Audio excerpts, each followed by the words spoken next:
Hello and good evening, Chicago.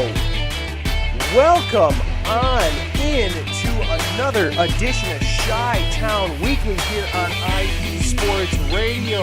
I am your host, Adam Karnick. I am so excited to be coming back to talk with you again this week. Whoo! What a weekend it was, huh? The NFL draft, the Bears were making noise.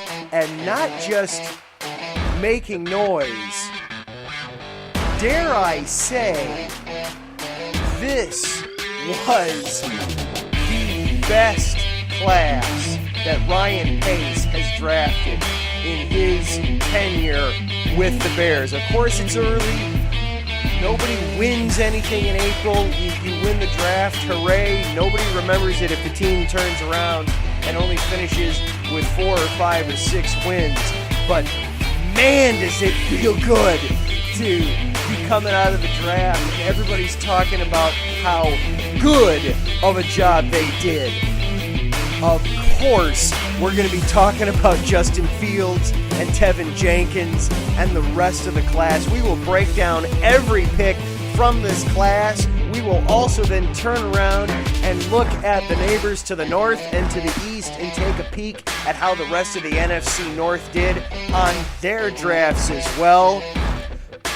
Plus, there was some late-breaking White Sox news that came across just about an hour ago. I've got to talk about that.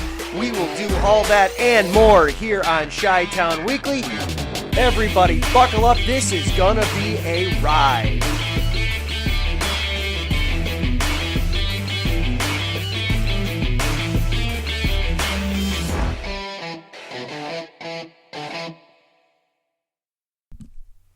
And once again, welcome on into Chi-Town Weekly. I am your host, Adam Karnick. I am so pumped to be talking sports with you tonight after the weekend we had. Let's just jump right on into it. This is going to be a little bit different of a show this week. Rather than doing my usual 3 segments, I'm actually just going to do 2 long segments with 1 longer break in the middle, just because there's so much to go through with the draft. We are going to focus very, very, very heavily on the NFL draft that happened this weekend. But first, of course, we've got to talk about our sponsors here at IE Sports Radio.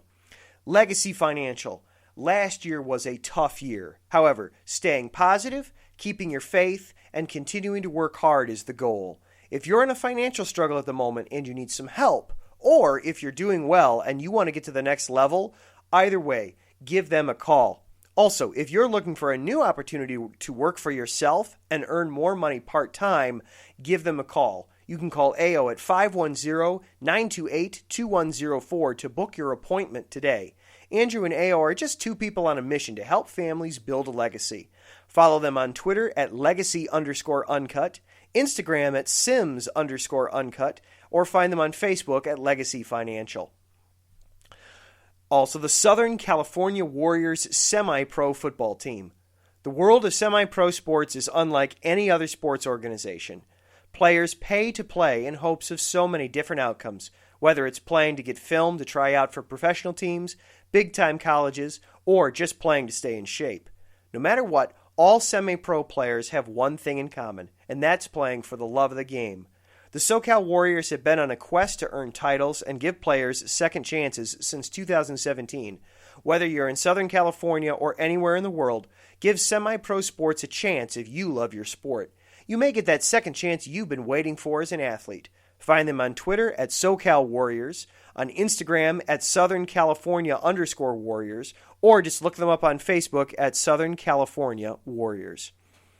And then ways to keep track with IE Sports Radio. Of course, you can follow us on all the major social platforms. Twitter at IE Sports Radio, Instagram at IE Sports Radio, or on Facebook, search IE Sports Radio, or go to our website, www.iesportsradio.com. You can follow along with this show on Twitter at IESRC, Or if you want to follow along with my personal Twitter, you can do that at Adam_Karnick. So, of course, we are going to be talking all things NFL draft tonight. But before we get into that too much, there was some very late-breaking White Sox news that just came across. And when I say late-breaking, I mean within the last hour. It was just about an hour ago that general manager Rick Hahn had a conference call with reporters with some very sad news on a couple of players, giving some health updates on two players for the White Sox. One is outfielder Adam Engel. Adam Engel has been out the last several weeks with an injury. According to general manager Rick Hahn, he's suffered a setback. He is basically back to square one. He needs to wait another 3 weeks of rehab and recovery before even going out on a minor league rehab assignment. So outfielder Evan Engel is going to be done for it's probably going to be another month before he is back. But then the huge news was center fielder Luis Robert. Luis Robert suffered a hip injury over the weekend, and per Rick Hahn, he is out the next 12 to 16 weeks with a complete tear of his hip flexor.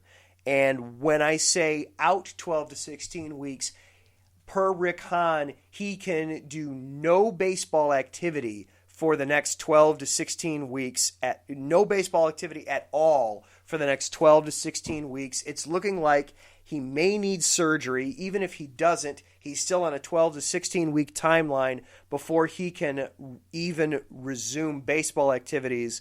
And obviously then at that point, you're looking at doing some kind of a rehab assignment before he's able to just jump back into the major league club. So Luis Robert is going to be out somewhere in the next 3 to 4 months before he can resume baseball activities. And then it's 4 months to possibly the end of the regular season before Luis Robert actually rejoins the White Sox. So rough news for the White Sox coming out this evening. The one frustrating thing of doing just a weekly show is obviously I don't get to do this every single day. I will delve more into these injuries and just the White Sox as a whole on next week's episode. We'll definitely be doing a deeper dive into that, but there was no way I could do this week's show without at least mentioning that news for the White Sox. All right, so now that we've set that, welcome on in. By the way, if you are listening live, please hop on into the chat room. I see Taryn there. Good evening, Taryn. Taryn saying, "How about them Bears?" And then he was also stunned by that news about Luis Robert. Yeah, it's rough news for the White Sox, but hopefully they will. We'll see what happens. This is a rough year for the Sox. We'll get more into it next week, but it's looking more and more like this could very much be a lost season for them. So the NFL draft was this week, and wow, what a draft it was for the Bears. I had said last week there was a special edition of 3 and Out last week that I was fortunate enough to take part of, along with Taryn, and Larry B did an awesome job hosting it. Taryn, host of our SoCal Supreme sports show. You can hear him on Friday nights. You'll also hear him coming up just after us tonight, doing another episode of Set Point. Harrison Glazer from the show that never sleeps on Wednesday nights. He was on to talk about the draft. And then Mike Pat was also in there, host of Let's Whine About Sports on Sunday nights. He was in there. We were all talking about things NFL draft. I mentioned on there that if Justin Fields fell past Denver at 9, then look out, because there was a good chance that Rick Hahn was coming for Justin Fields. And sure enough, not Rick Hahn, Ryan Pace was coming, and he did. He threw a doozy of a trade out there to the Giants, jumped up to 11, and got Justin Fields. I was so excited. I was so excited by that. I was figuring that there was no way the Bears could move up in this draft. And I see Mike Hendrickson jumping into the chat line. Hello, Mike. He says, bear down. Absolutely. Bear down. This was a great draft.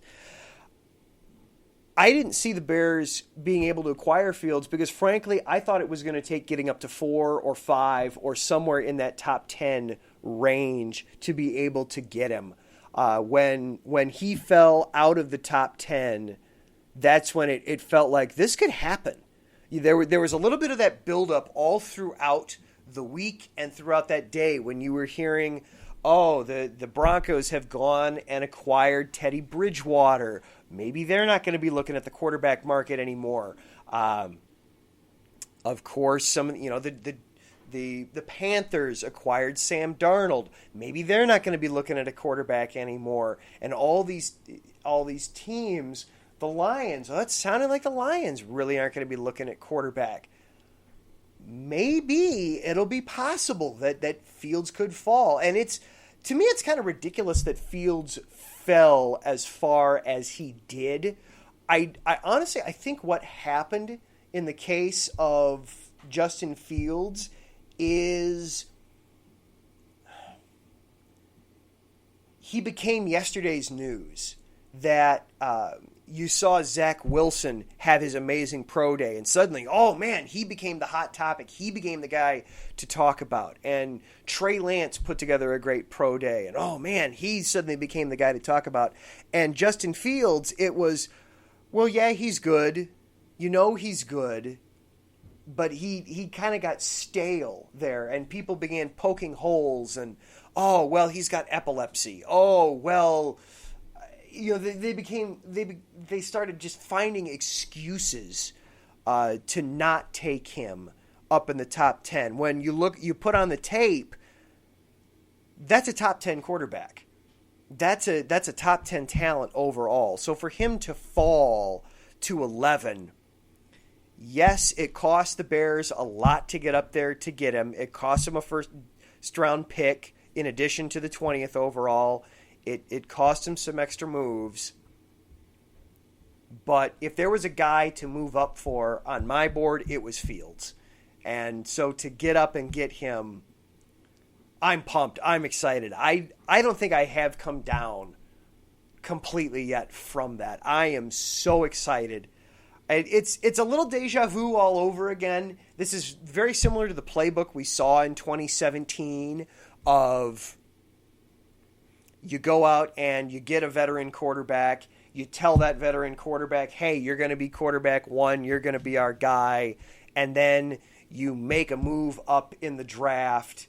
You get a quarterback, and suddenly everything's different. Everything's changed and shuffled around.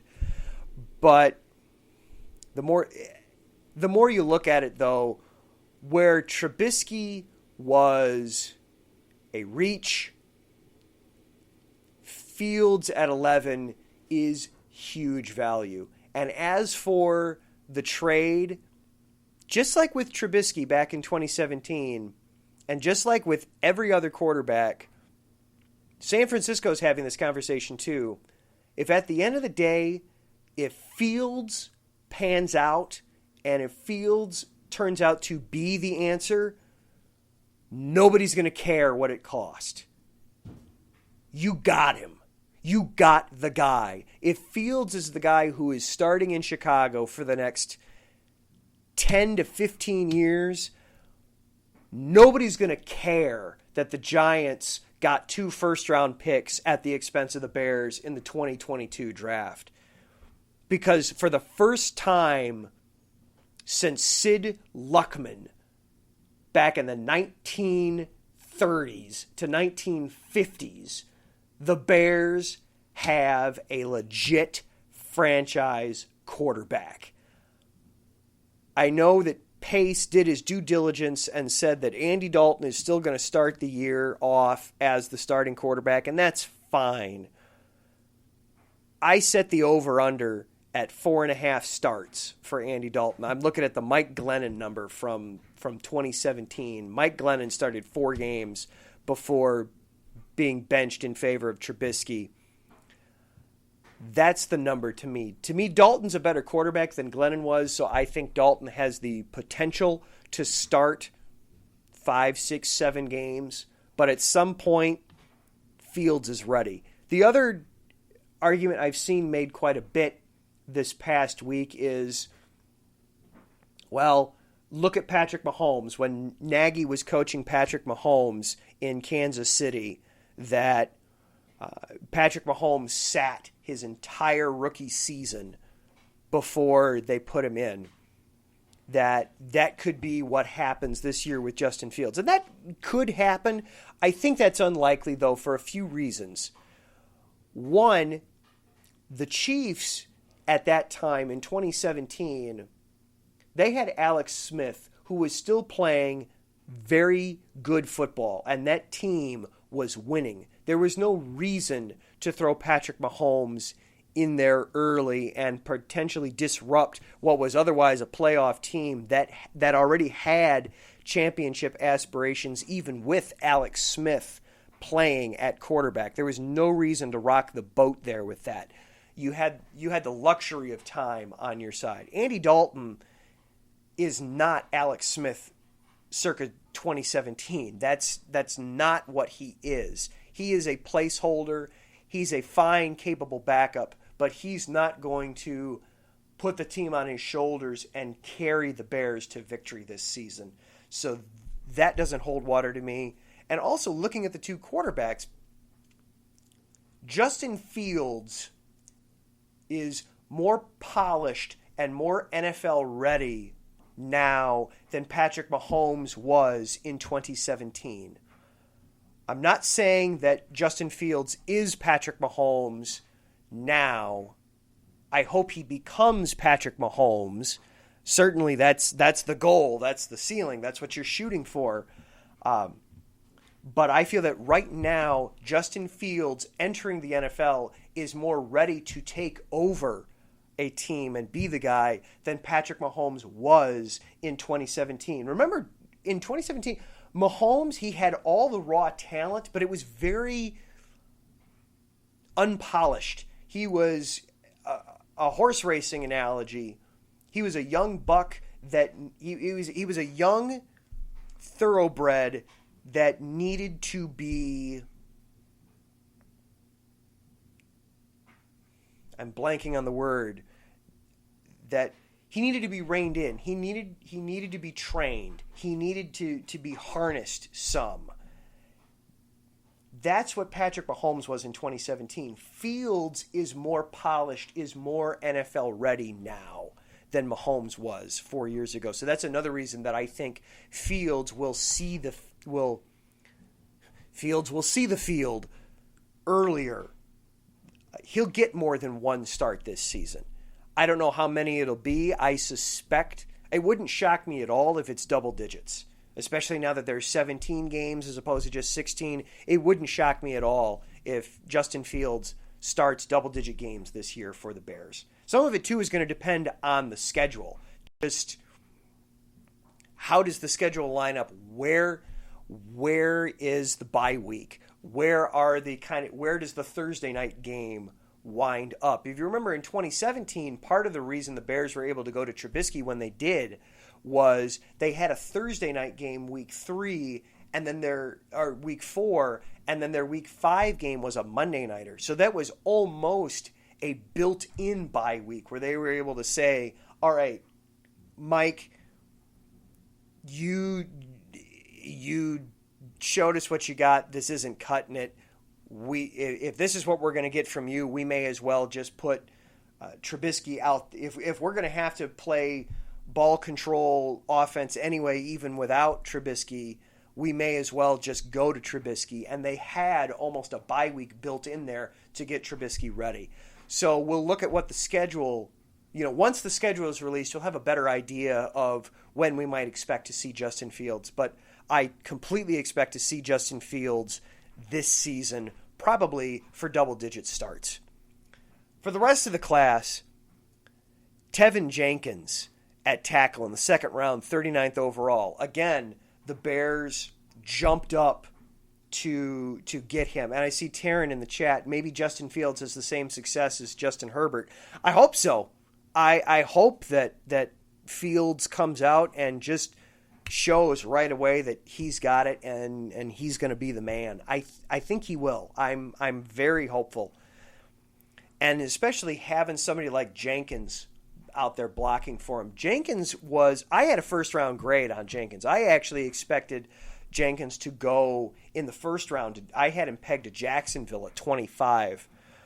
Jenkins is a big, mean, nasty tackle. He's got first round talent. There's a couple reasons I think he fell out of the first round. One was this was an incredibly deep class overall at the offensive line position. So that was some of it was just naturally some guys were going to fall that in a normal year would have obviously gone in the first round. This year it was just there were too many good options. Somebody was going to fall. And then also I feel Jenkins projects better on the right side than on the left, and traditionally the left tackle is still considered the more premier position because it's traditionally the quarterback's blind side.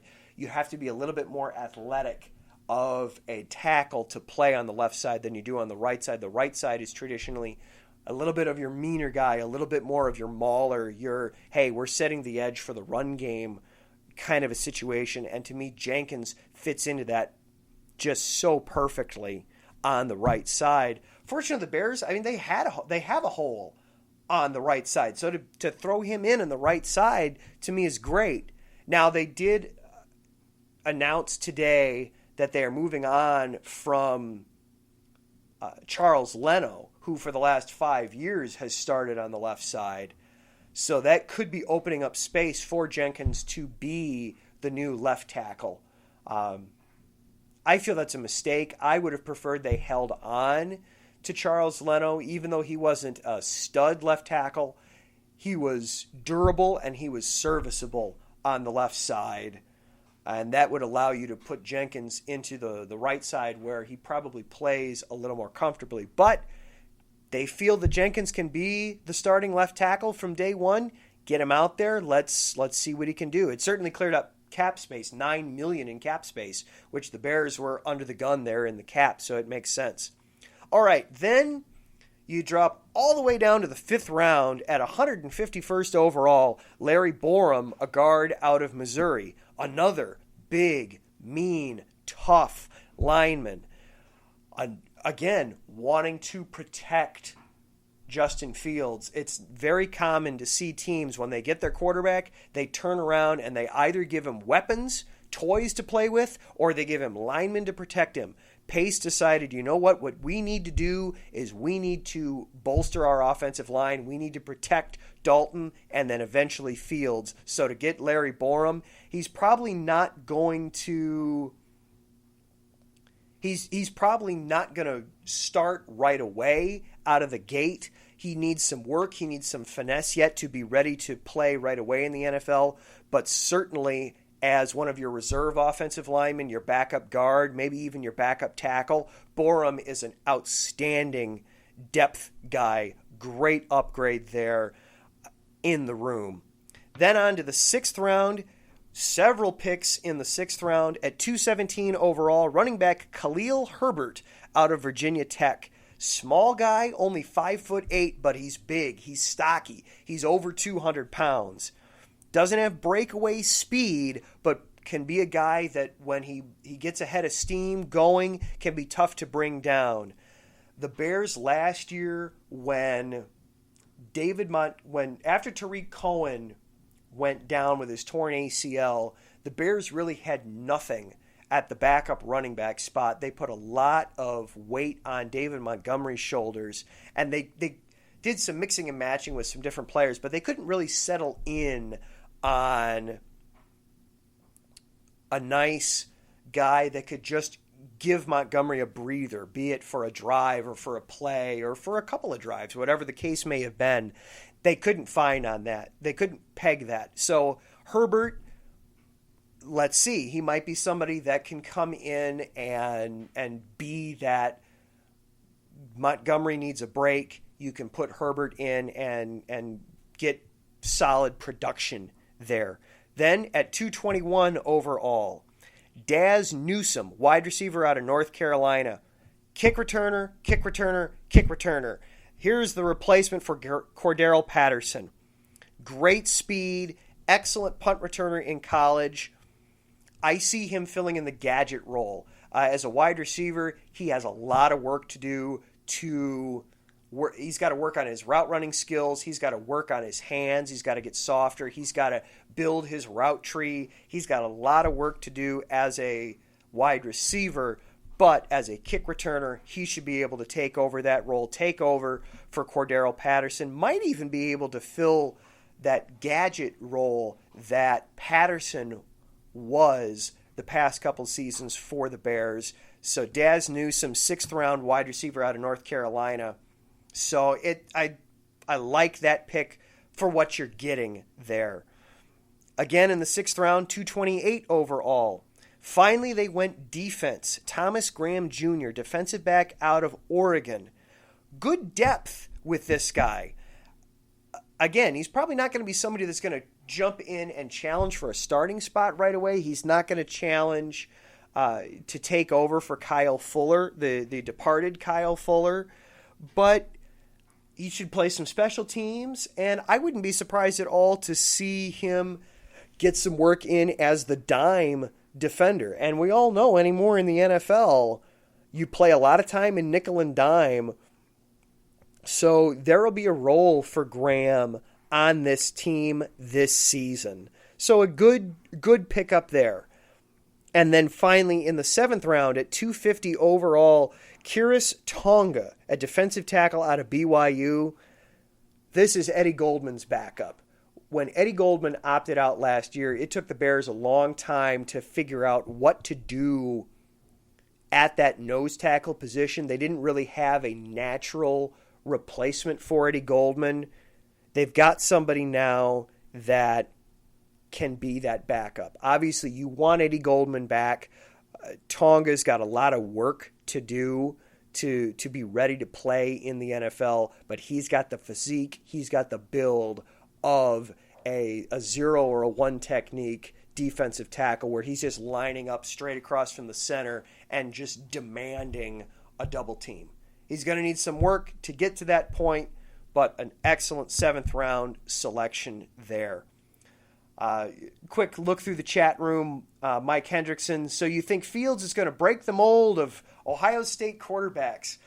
I think so. I think he will. I know Ohio State does not have a great reputation for having quarterbacks make it in the NFL, but I think Fields will do it. You watched him play in the college football playoffs. Heck, you watched him play in that game against Clemson where he went mano-a-mano against Trevor Lawrence. Fields was the guy. Fields was the guy to watch. 6 touchdowns in that game against Clemson. Fields never lost a Big Ten start, only lost 2 games at Ohio State in his 2 years there. I think all the tools are there for Justin Fields. I am very excited to see him play this season, yes. And it looks like Taryn in the chat agrees with me. Just so long as he doesn't come in with a Josh Rosen attitude or make poor choices, then yeah, I think Fields, and you listen to him, he's got that demeanor too. He's got that mindset and attitude of, I need to be the leader, I need to be the quarterback, I need to be the guy on this team. And it wasn't coming off as obnoxious or smug. It was coming off as, we're here to do work. We've all got a mission, we've got a job to do, let's get it done. Overall, for this draft for the Bears, I'm going to be picky. I'm going to grade it an A- simply because as a result of the trades, you only wound up with 2 players in the top 150 total, and you only got 3 players in the top 200 in the class.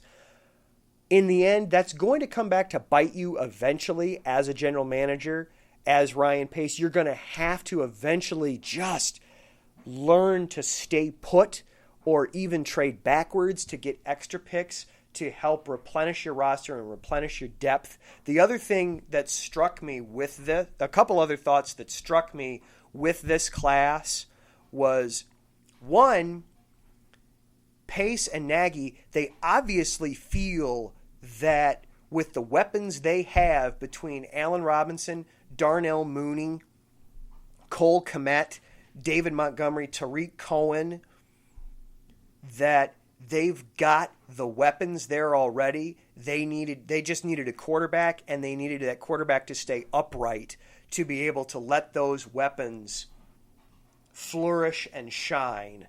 So that's obviously where their minds were, their mentalities, how they're hedging their bets. And then also, I felt like we got the question answered of these guys are on a make or break it year, that it's do or die for Pace or Nagy, that if this season does not pan out well, their heads are on the chopping block and they could lose their jobs. Now, if Fields goes out there and shows something, obviously that'll change the math, but they definitely were feeling pressure going into this draft to make it work. One last thought on this real quick, and then we're going to take a break. The Bears coming into the draft only had $400,000 in cap space. Obviously, you're going to need more than that to sign all these picks, plus some of the undrafted guys they've already signed. They made the move already that I referred to with Charles Leno, releasing him. He's officially going to be designated a post-June 1 cut that allows them a little more flexibility with their cap space. It's going to free up between $9 and $10 million in cap space, so that's going to help. They're going to need to do some other things, though, probably to free up more space. I've got 2 moves for you, Ryan Pace, that should be pretty obvious and help right away. 1, sign Allen Robinson to an extension. Allen Robinson is on the franchise tag, which is very expensive. It's about $17 million this year, and it all counts against your cap. You can give him an extension, 2, 3, 4 years, whatever works best for you guys with the math and for him, and you can take some of his $17 million this year, convert it over to a signing bonus so that he still gets that money, but then that money isn't coming off your cap. That's an easy way to give you some cap flexibility. Another move I would think would be to release Jimmy Graham. Jimmy Graham is way too expensive for what you got. Yes, he was a terrific weapon in the red zone, but using him in the whole field, there's nothing there. He's making way too much this year. He's still making somewhere between $7 and $10 million this year against the cap. You can free up that money by releasing him and then moving on from there. So there's 2 easy moves for the Bears to free up some cap space. All right, we are going to take a little bit longer of a break, but then when we come back, let's scurry around the rest of the NFC North and talk about how the Lions, the Vikings, and the Packers did, and maybe we're all done seeing Aaron Rodgers. We'll talk about that. This is Chi-Town Weekly here on IE Sports Radio, your direct feed for all that is sports.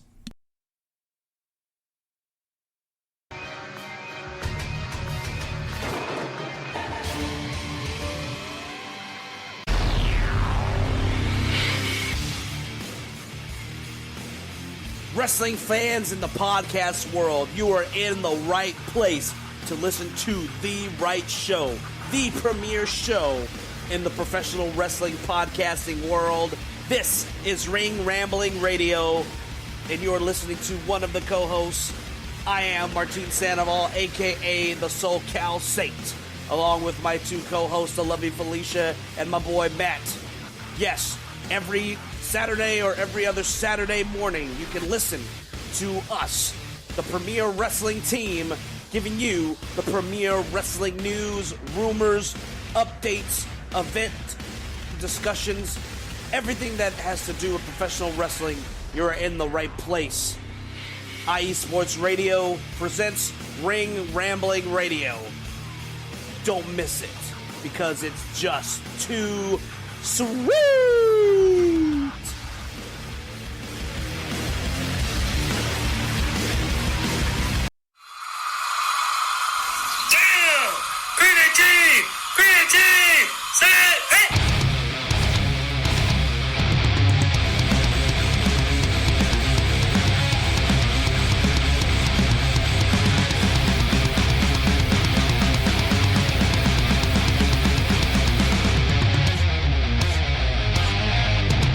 What's going on, football fans? This is me, your boy Larry B, inviting you to join myself, Colin Reynolds, Mike Pat, and John Felipe for one of the most electrifying football shows you have ever heard. 3 and Out, right here at IE Sports Radio. Recap of the week before, a preview of what's to come, and of course, 3 hardcore head-to-head primetime face-offs each week. You don't want to miss it.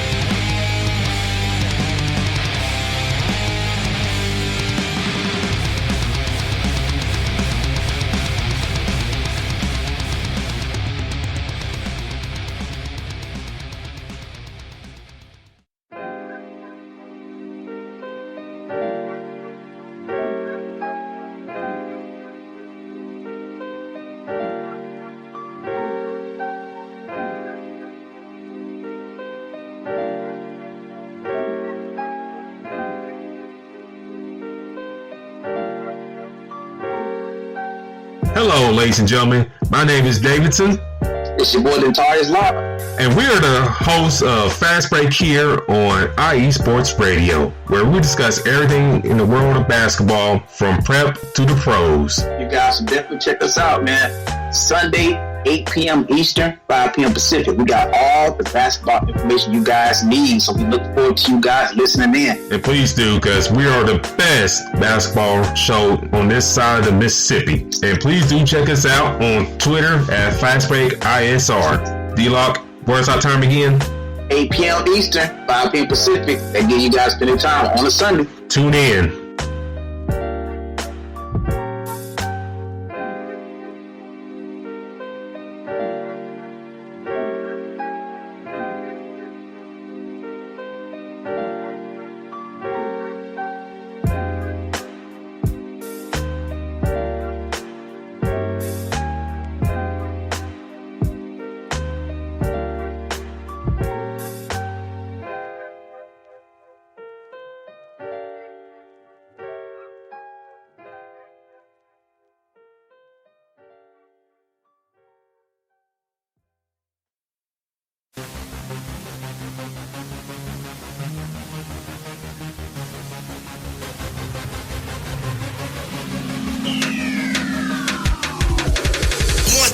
Everybody, this is Taryn Rodriguez. Are you a fan of volleyball? Are you a fan of Thunderous Spikes? Then I have the show for you, Set Point, where I cover NCAA men's and women's volleyball, high school boys and girls volleyball, beach volleyball, and even professional volleyball. Catch the action every week here on IE Sports Radio, your direct feed for all that is sports.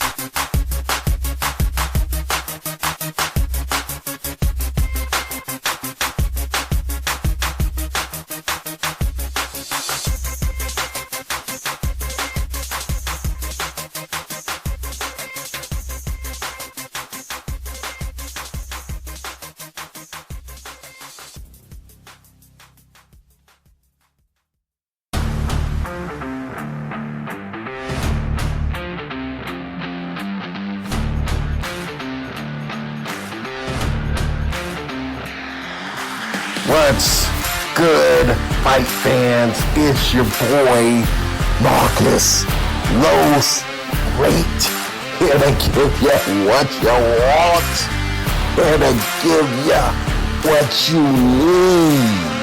Yeah, man. Yeah. I'm coming to you live, straight from your mama's basement with a crispy, awesome white tea. They're coming to you live every Tuesday at 10 p.m. Eastern Standard Time. powered by IE Sports Radio, your direct feed for all that is sports.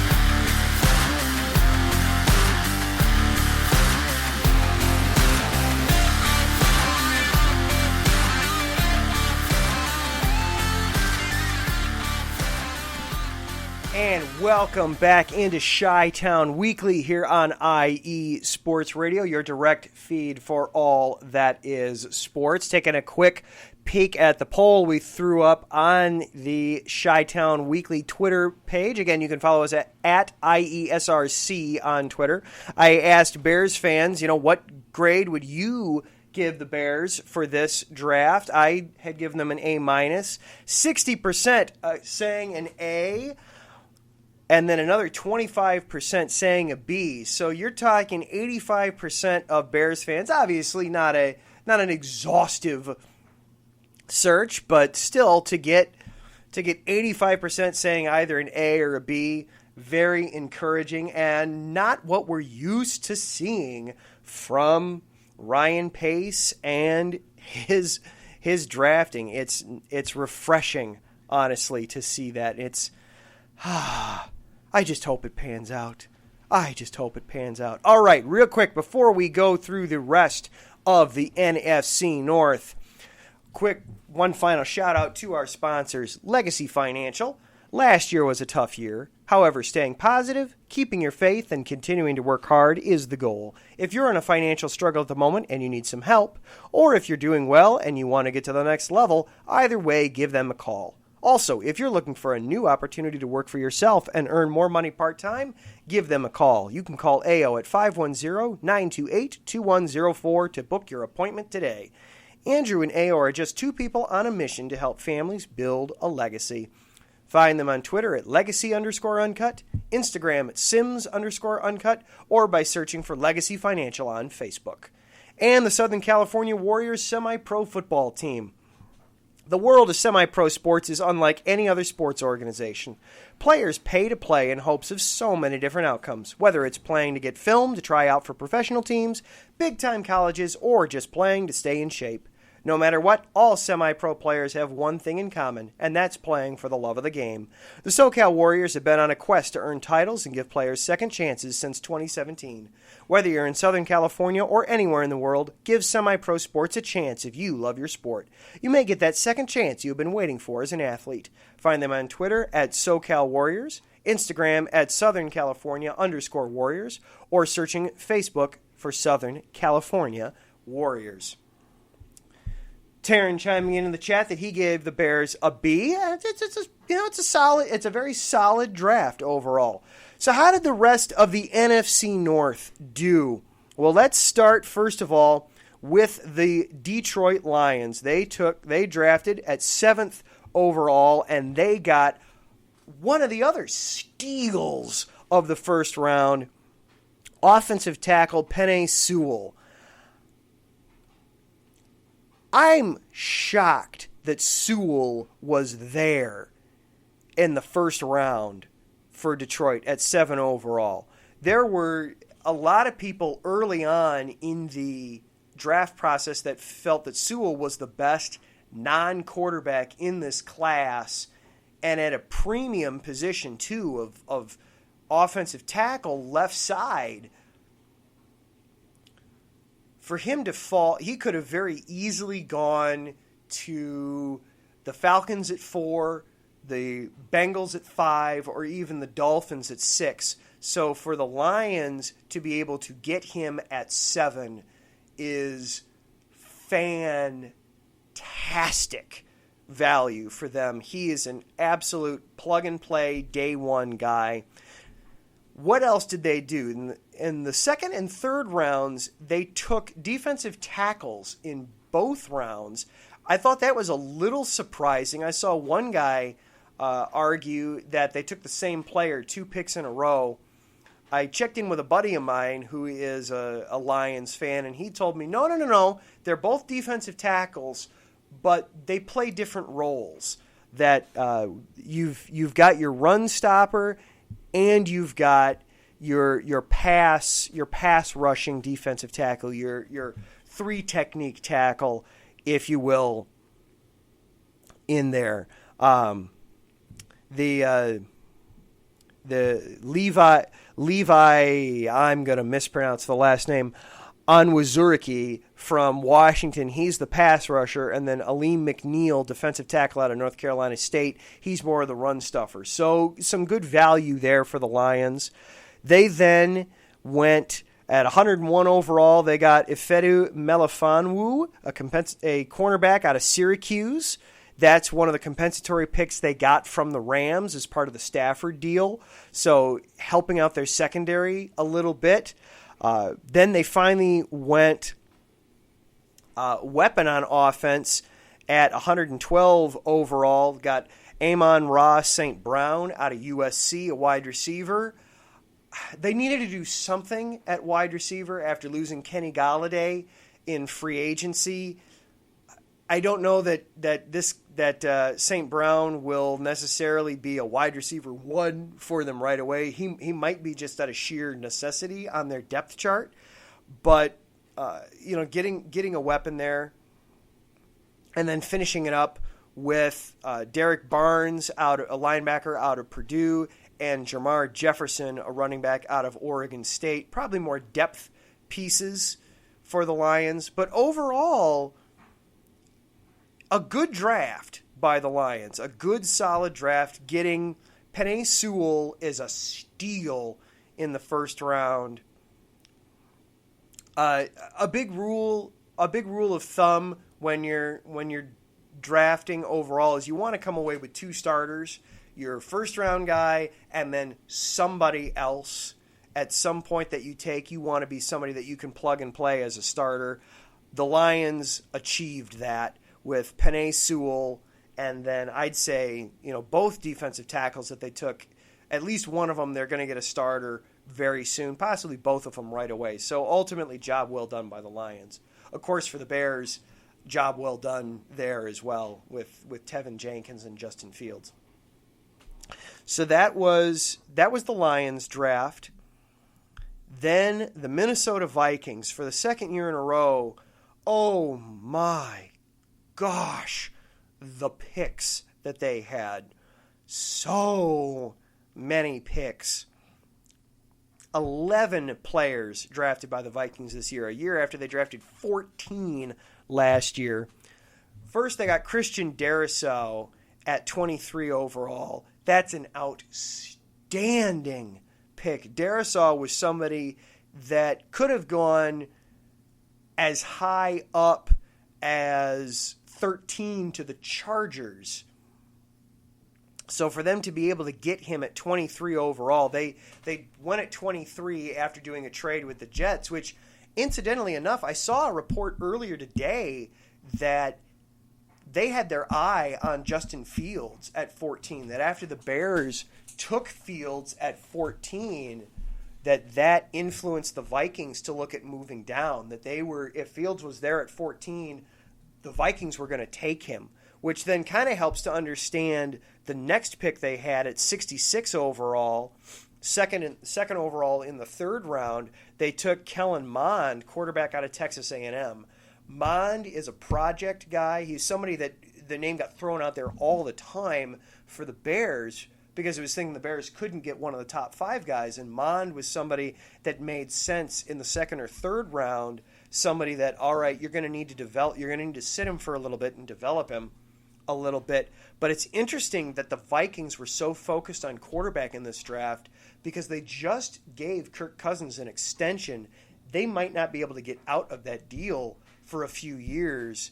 So it's interesting that they're working on maybe replacing Kirk Cousins. Maybe look to see Cousins wind up on the trade block here in the next couple years, depending on how Mond develops. Some other notable names here for the Vikings. Wyatt Davis, a guard out of Ohio State, helped the Vikings with their offensive line. They also needed help in their defense. They got a linebacker out of North Carolina, Chaz Surratt, that should help with their run defense. Couple of edge rushers for the Vikings, Patrick Jones II out of Pittsburgh and Janarius Robertson out of Florida State, trying to help a defense that struggled getting to other teams' quarterbacks last year. And then one other guy that kind of was interesting to me in the 7th round, they got tight end Zach Davidson out of Central Missouri. A depth guy. The Vikings recently lost one of their tight ends to free agency, and now, of course, that I'm going to say him, the name blanked. Kyle Rudolph. There we go. Kyle Rudolph went to Jacksonville. So to get a replacement for him, Davidson's obviously a 7th rounder, going to need a lot of work before he's ready to just jump on board. But, a possibility there. Taryn, giving a little insight onto St. Brown, the Lions wide receiver. I don't think St. Brown will be a day 1 wide receiver 1, but I can see him climbing the ladder. So again, a depth position for the Lions. They're getting him later on in the draft makes sense. He also says the Lions took 2 players that he was hoping the Chargers would get. Penei Sewell. There was no way Penei Sewell was making it to the Chargers at 13, Taryn. I can assure you that. It's shocking that he made it to 7. There was just no way he was going to make it to 13. And then St. Brown was somebody that Taryn was hoping the Chargers would pounce on. So a little bit of Lion envy there, a little bit from Taryn. And then the Packers. It's interesting with the Packers because, of course, to start with, you had the Packers made the huge media bomb the day of the draft that Aaron Rodgers is fed up with the Packers front office and he wants out, and that there were teams that have been actively calling the Packers about the availability of Aaron Rodgers, and there were several rumors flying out there that Rodgers was going to get traded on Thursday night. And that actually directly fed into some of the availability of Justin Fields falling to the Bears, and I'll get to that here in a minute. But, man, if you're the Packers, wouldn't you think you've got to be doing anything you can to keep your MVP quarterback happy? Your superstar, possibly the best quarterback you've ever had in your franchise's history. Wouldn't you think you'd want to keep him happy? And I understand why Rodgers is upset. The Packers have been very loath to give him help in the in the weapons department for the offense. Last year was a fantastic year for drafting wide receivers. The Packers didn't take any. This year was another great year for wide receivers. The Packers didn't take one until the 3rd round. And even then, they only took one. You've got on that wide receiver field, you've got Devontae Adams and a bunch of guys off the street playing wide receiver.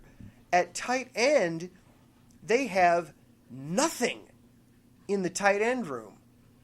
At running back, you've got Aaron Jones, who, okay, he's a decent running back, but he is what he is because you have Aaron Rodgers there at quarterback. I can't imagine. And then to cherry on top, of course, is that last year the Packers traded up in the 1st round to draft Rodgers' replacement. It makes no sense to me what the Packers are doing. So when we look at their draft, keep in mind that this is an incomplete draft. And the rumors are still out there that the Broncos there is a deal in place for the Broncos to acquire Aaron Rodgers. They're just waiting for the calendar to turn over to June for salary cap purposes. That's all they're waiting on. Rodgers has gone to the team and said, hey, look, I just had an MVP year last year. I don't have any guaranteed money left in my deal. I'd like to show me the money. Show me that you're committed to me. And the team basically told him, nah, we'll restructure your deal so that your money this year is guaranteed, but that's all the further we're going. Rodgers is fed up with the team. I can't believe it. I don't believe that he's getting traded. I'll believe it once it happens. Until then, I can't see how it happens. Now, I have read several stories that his agent is the same agent of Carson Palmer, who a decade ago basically did this same thing with the Cincinnati Bengals when, ironically enough, the Bengals drafted Andy Dalton, and the writing was on the wall that they were ready to move on from Carson Palmer.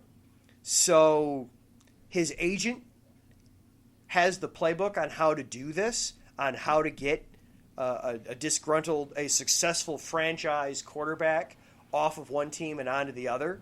And it involved Carson Palmer basically sitting out for half a season, and then finally the team caved and said, okay, we'll trade you off. They traded him off to the Raiders, and that's where Palmer finished his career.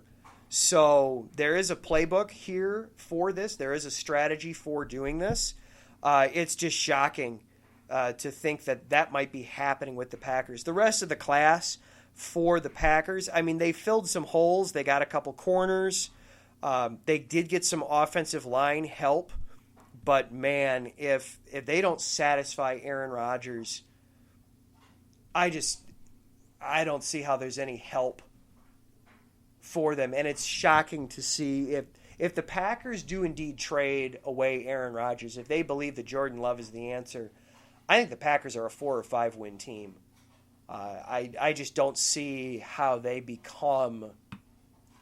stay at the top of this division. Suddenly, then the entire NFC North becomes up for grabs, and dare I say, if Fields pans out, the Bears might have the best quarterback in the division, as crazy as that sounds. All right, we are up against the clock, so we have got to get out of here because I know Taryn has got Set Point coming up right away after us. So we've got to get out of the way for him. Be sure to stay tuned in and go over and check out Taryn's Set Point show. He does an awesome job breaking down volleyball. I believe he's going to be talking about some of the NCAA championships that have gone on recently, and I believe he's going to be doing a preview of some NCAA beach volleyball coming up. I got to admit, beach volleyball is my favorite to take in, and no, it's not because they play typically wearing swimwear. I have played beach volleyball, obviously not at a super competitive degree, but it is fun, and you get a workout, so it's easy for me to appreciate watching good beach volleyball. So be sure to check Terrence's show out. As far as this show, next week, I am planning on, we're going to give the Chicago Sky a little bit of love. We are going to do a season preview on what the Chicago Sky have planned for us this summer now that Candace Parker is back in town. Yes, there will also be some baseball talk. We'll be talking about the White Sox and everything that's going on the south side. We'll talk about the north side too a little bit if we have to. And of course, more Bears draft breakdown. Thank you to Legacy Financial and to the Southern California Warriors Semi-Pro team for sponsoring us this week. That is a huge help to keep the lights on. Thank you to Taryn and Mike for hanging out in the chat room. Thank you to Larry B for all the hard work he does at IE Sports. And thank you for listening. I really do appreciate it. It is great to get to talk to you guys and interact on sports in the best sports town in the U.S. Until then, next week, we will be back. Until then, stay safe, get vaccinated if you haven't already, and we will see you next week. Bye-bye.